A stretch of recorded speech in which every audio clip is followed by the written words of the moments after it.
Hi, I'm Heidi Lee. I'm here at the Hub Culture Pavilion with Sportmax in New York. I'm sitting here with Doreen Remen, the co-founder of Art Production Fund. Thank you so much for coming. Thank you for having me. This is an exciting year for you guys. You're expanding to a new space, and I just would like to hear more about the history of Art Production Fund and some of the notable shows that you guys have been involved with. Well, Art Production Fund started in 2000. It's a collaboration between myself and my business partner and dear friend Yvonne Force. We were working, Yvonne had a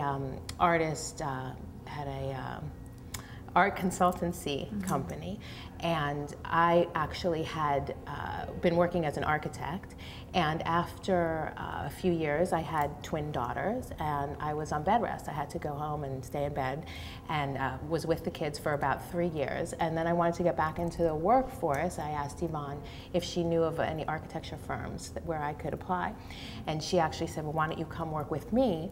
So I went 1 day, 2 days, and it turned out to be a phenomenal situation, working with a friend, and we had great fun. And then an artist, Vanessa Beecroft, came to Yvonne and wanted to do a project. And so Yvonne asked her, well, what is the most, your greatest expectation that you never were able to do? So she said, well, of course I want to do it at the Guggenheim Museum, and I wanted to have Tom Ford do the bathing suits. She's an artist that does installation work with live models. Right.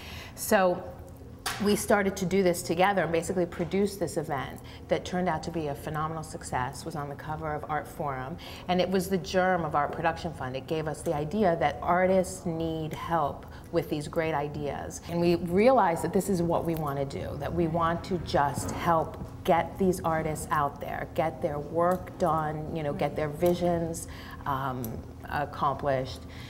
And so before you founded the Art Production Fund, there really wasn't anything out there supporting these artists at an active level and like this before, right? This was definitely an area that needed to be filled. The artists, if they had a certain amount of history behind them, had a gallery, but the gallery didn't have the time or the resources to spend on these larger, grander visions. Museums generally don't have the finances to help artists who aren't super established. So there was a niche that needed to be filled. And you have these functional objects that artists are making, which is also a way to give the artist exposure. And exactly. It's in a store. You're selling them in the store next to the space, or how do you?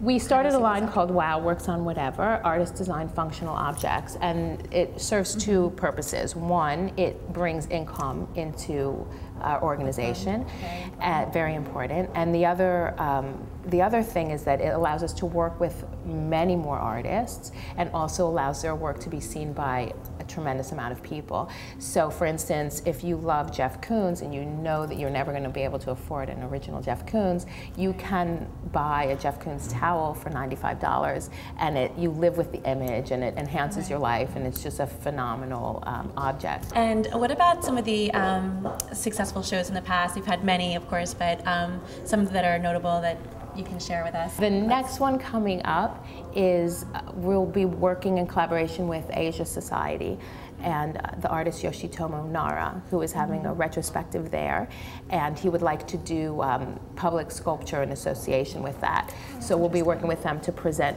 2 or 3 pieces around New York City. Thank you so much, Doreen Remen, for coming today. I can't thank you enough. Thank you.